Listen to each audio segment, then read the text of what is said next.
We park off the Hartley Road by Birkett Beck Bridge in the area of Kirkby Stephen.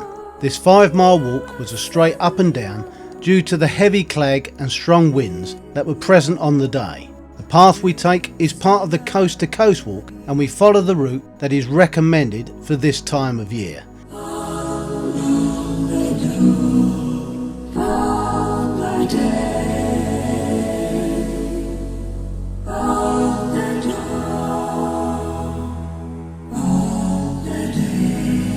With a good turnout from the club, it was a great shame that the weather was pants. But as we all know, that's what walking on the fells is all about.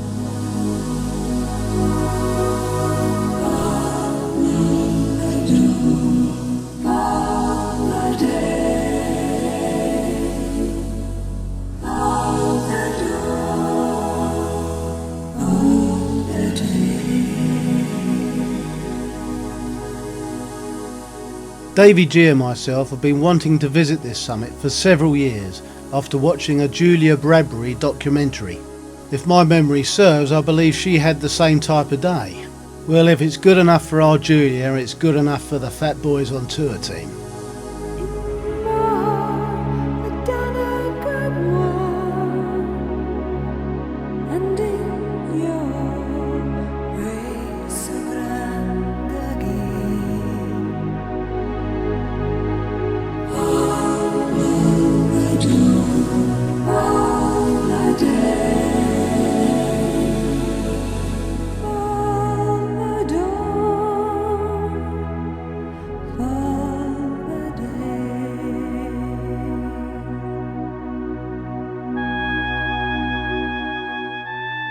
When Wainwright devised the coast-to-coast route, he never imagined that 43 years later, thousands of walkers would be completing the journey every single year. This high amount of foot traffic along certain parts of the route is exasperating the peat erosion and damaging the structure of the peat. Check out this link for more information and how we can all help.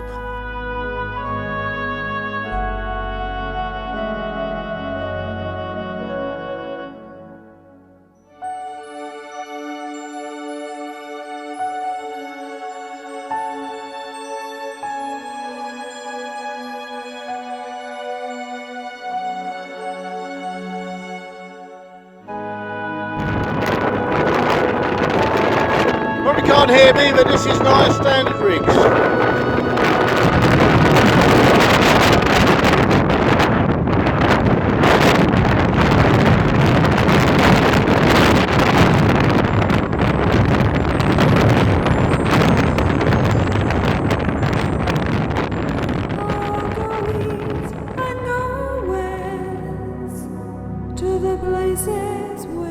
Even in these conditions, this is a spectacular summit.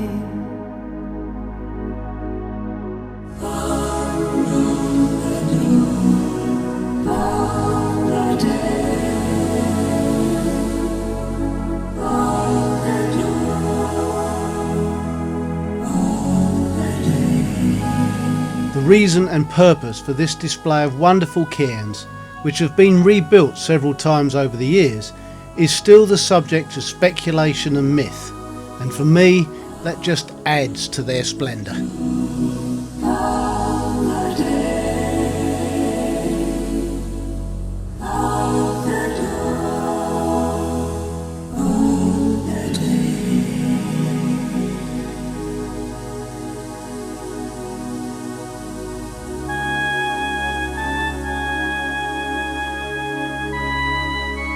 As we headed back down, the thought of a beer quickened the pace. Despite the weather, this was a cracking little walk, and we will definitely be back when the sun shines. I will go whence he came, the young man with his reputation behind. On the dawn of the day, for the dawn, for the day.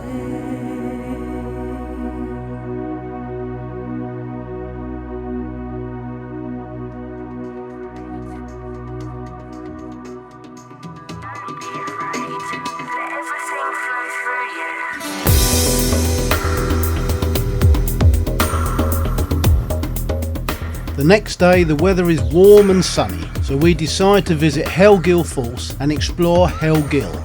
Parking by Gill cottages, we take along our climbing gear in hope it is correct for what's in store.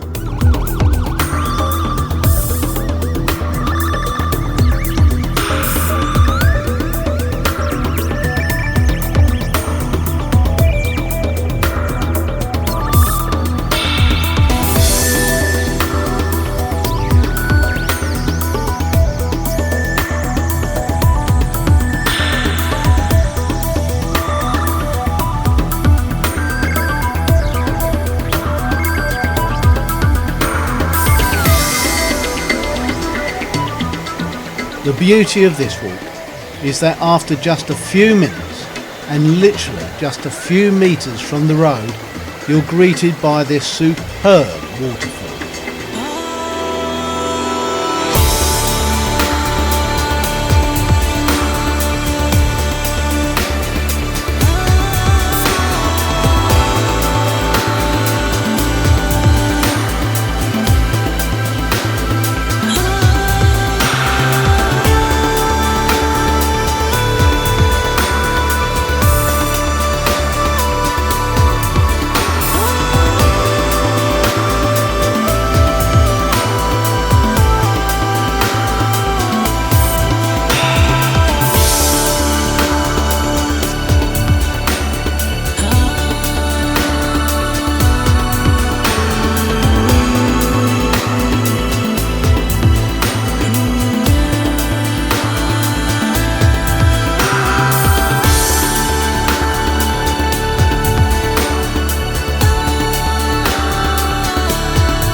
From Gill Bridge we were able to get a good view down at long last and see where the Gill had, over many years, created a massive gorge through the limestone.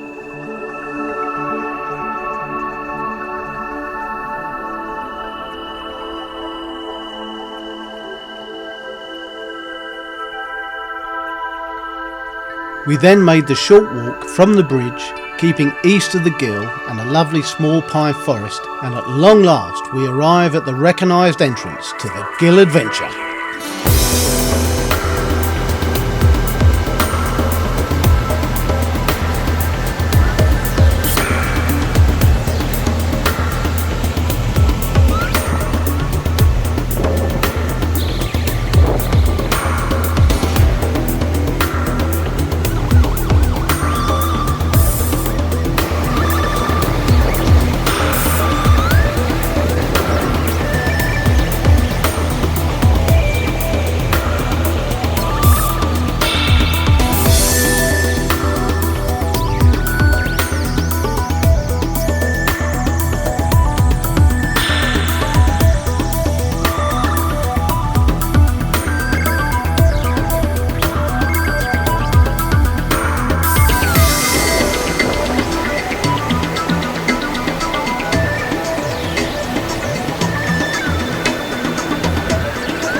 Well, we'd brought a lot of kit with us, but unfortunately and very disappointingly, it was the wrong kit.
To say the least, I was very disappointed and should have done a lot more research.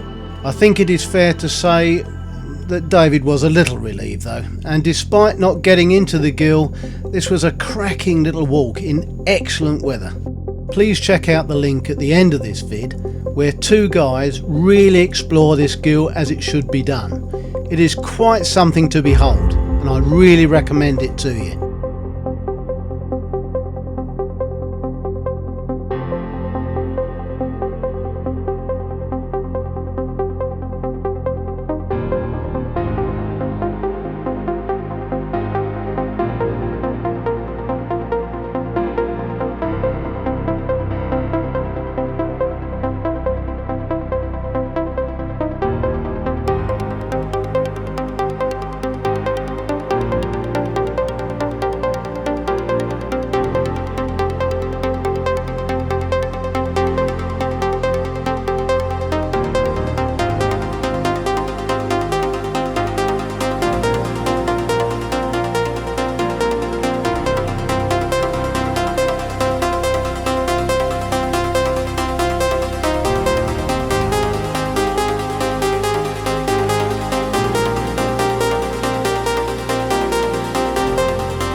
Just a word of warning before we leave this excellent Gill.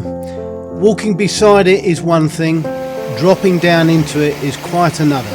You need to be fully experienced, very fit and have all the right kit. So please bear that in mind if you decide to visit Hell Gill.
Sadly, the next day it was time for us to head home, but to avoid a wasted day, we crack off a couple of small hill-bagging fells and pay a visit to the first example of a speaker's corner. And once again, the skies were blue, the sun was out, and it was a glorious day.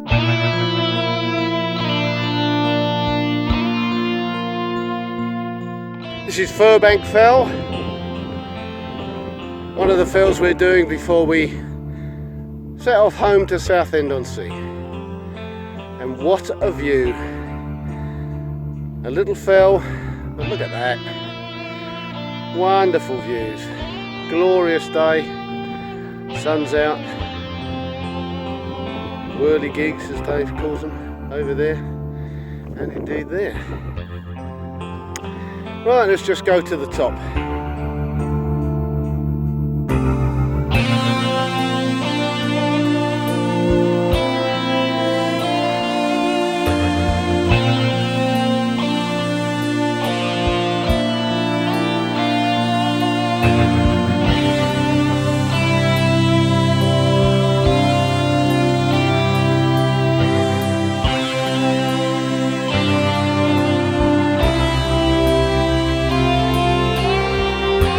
Firbank Fell, tagged and bagged.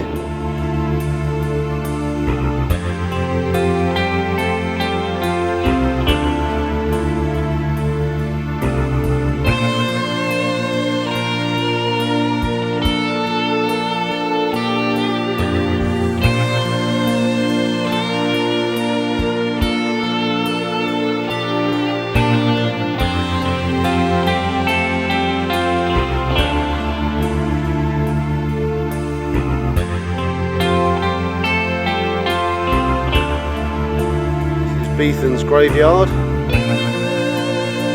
near the Knott. Okay, it's education corner time. The church or chapel which once occupied this site was ruined during a storm in the winter of 1839 to 1940, and only a few remnants remain. Sometime later it was rebuilt on the other side of the fell. Now George Fox, the founder of the Quaker movement, or the Society of Friends, stood on this actual outcrop on the 13th of June 1652, which happens to be when Dave was born.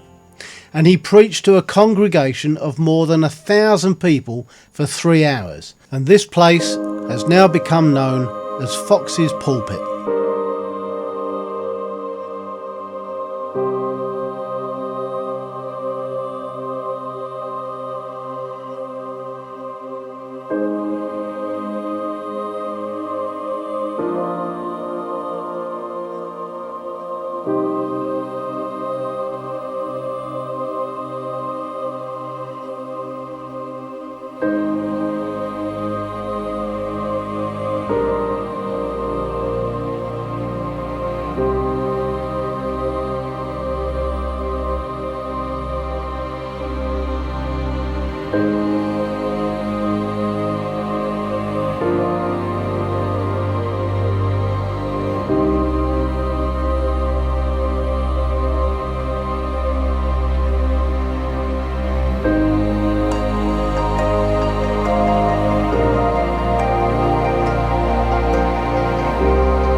do please subscribe to our YouTube website. We really appreciate it. Thanks very much for watching, and don't forget to check out Mark's excellent video on Gill. And of course, don't forget to have a look at more of our videos, which include the whole of the 214 Wainwrights and all the outlying fells, not to mention various long distance walks. Thanks again for watching, and we'll see you out there.